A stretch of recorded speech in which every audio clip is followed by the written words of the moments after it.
आमच्या जाणीवा बोथट झाल्या, आमच्या जगण्याचा कोंडमारा झाला, आमचं खरं जगणं काय आहे हे आम्ही विसरत चाललो.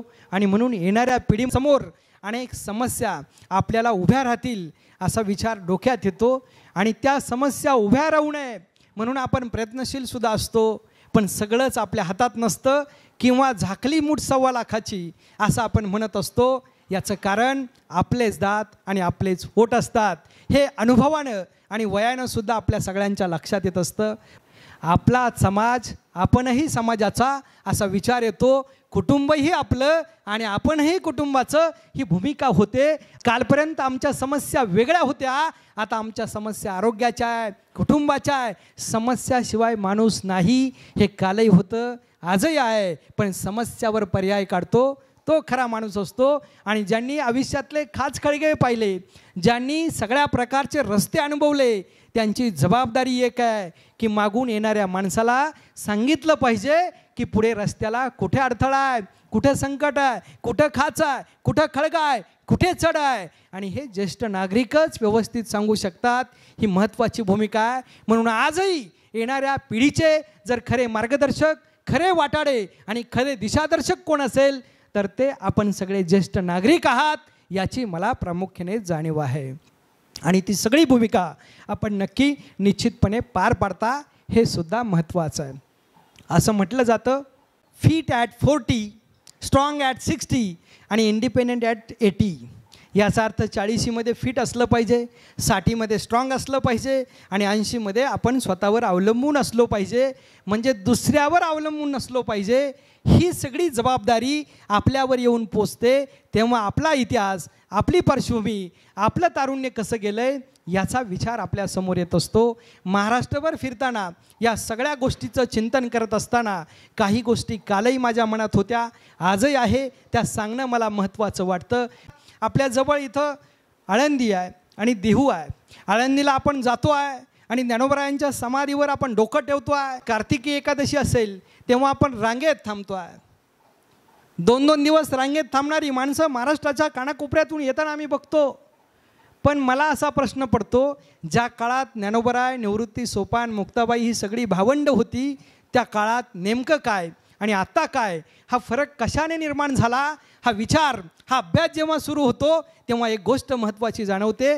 त्यावेळेस 12, 9, 7, 5 वर्षाची ही 4 भावंड, निवृत्ती, ज्ञाना, सोपान, मुक्ता, ही 4 भावंड या आळंदी परिसरामध्ये भिक्षा मागत असायची. तेव्हा त्यांच्या भिक्षा पात्रात कोणी भिक्षा टाकत नव्हतं, त्यांच्या झोळीत कोणी दान टाकत नव्हतं. तरीसुद्धा ही भावंड समाजाविषयी कधीही वाईट बोलली नाही, समाजावर कधीही ब्रशब्द त्यांनी काढलेला दिसत नाही. आता घरातली एखादी वयस्कर व्यक्ती जरी बोलली तरी 4 दिवस आपल्याला ऐकावं लागतं. बाबा असे बोलले आणि आजी अशी बोलली.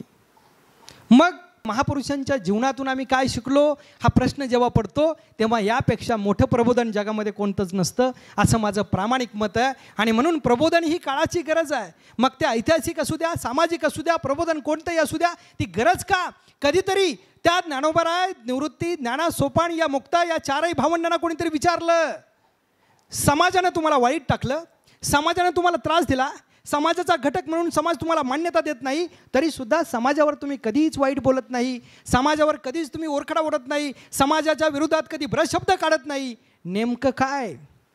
त्यावेळेस या 4 भावंडांनी दिलेलं उत्तर असं आहे, ज्या समाजात आम्ही मोठे झालो, ज्या समाजात येण्याचा अधिकार आमच्या आईबाबांनी दिला, त्या आईबाबांनी आम्हाला जाताना एक प्रबोधन केलेलं आहे आणि ते प्रबोधन महत्त्वाचं आहे. ते प्रबोधन असं आहे, आईवडिलांनी आम्हाला एकच सांगितलं, ज्या समाजाचा तुम्ही घटक असता, तुम्हाला अंश म्हणून मान्यता मिळते, ज्या समाजाचा तुम्ही नागरिक असं म्हणता, त्या समाजावर विलक्षण प्रेम करायला शिका.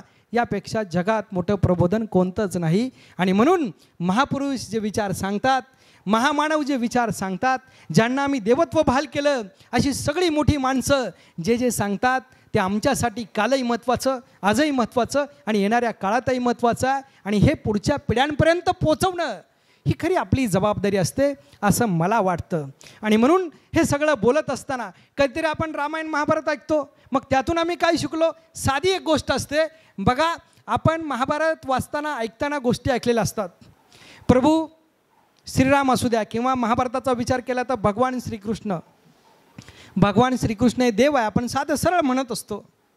कधीतरी त्यांच्या आईवडिलांचा विचार करतो, वसुदेव देवकी ही तर माणसं आहे. कधीतरी त्यांच्या मामाचा विचार करतो, कंस हा तर राक्षस आहे. घर एकच आहे पण घरात राक्षस आहे, घरात माणसं आहे आणि घरात देवही आहे. एकाच कुटुंबात हे चारही घटक जर आपल्याला दिसत असतील किंवा सगळ्या प्रकारच्या व्यक्तिवृत्तीनं दिसत असतील तर नेमकं समजायचं काय? त्याचं उत्तर असं आहे, माणूस देव असो किंवा राक्षस असो तो कृतीनं आणि कर्मावरून ठरत असतो, ही त्याची ओळख आहे. आणि म्हणून आपल्या येणाऱ्या पिढीला किंवा आपल्या घरातल्या नातवंडांना, छोट्या चिमुकल्या बालकांना आपल्याला त्यांच्या मनावर हेच ठसवलं पाहिजे की देव दानव हे माणसानेच निर्माण केलेली संकल्पना आहे. पण ती संकल्पना ती कर्तृत्वावरून ठरते, कामावरून ठरते, कर्मावरून ठरते, वृत्तीवरून ठरते, विचारावरून ठरते. आणि हे येणाऱ्या पिढीवर ठसवणं हे महत्त्वाचं काम आपल्या सगळ्यांना मिळून करायचं असतं. आणि म्हणून आपण अनेक अनुभव घेतलेले असतात. आपल्याला ही जागृत बुद्धी ही अनुभवानं प्राप्त होत असते आणि याच्या जोरावर आपण पुढच्या पिढ्यांनासुद्धा मार्गदर्शन करू शकतो, विचार देऊ शकतो. आणि हे महत्त्वाचं आहे.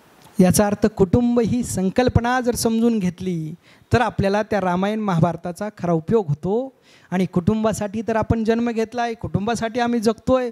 मग कुटुंब म्हणजे समाज आणि समाज म्हणजे राष्ट्र, ही खरी व्याख्या आहे. आणि म्हणून राष्ट्राचं प्रतिबिंब आम्ही कुटुंबात बघतो, समाजाचं प्रतिबिंब आम्ही कुटुंबात बघतो. वृद्ध आणि ज्येष्ठ यातला फरक जर साधा लक्षात घेतला तर मला जे वाटतं ते असं आहे, वृद्ध म्हणजे लोकांना ओझं वाटतं आणि ज्येष्ठ म्हणजे हा आम्हाला ॲसेट वाटतो. याचा अर्थ ज्येष्ठ या शब्दामध्ये एक वेगळी ताकद आहे आणि वृद्ध या शब्दामध्ये ओझं वाटतं. आपण सगळे ज्येष्ठ यासाठी आहे की आमचा हा ॲसेट आहे. अजूनही आम्ही जे ठरवू ते करू शकतो हा विचार या ज्येष्ठत्वाच्या नावात आहे.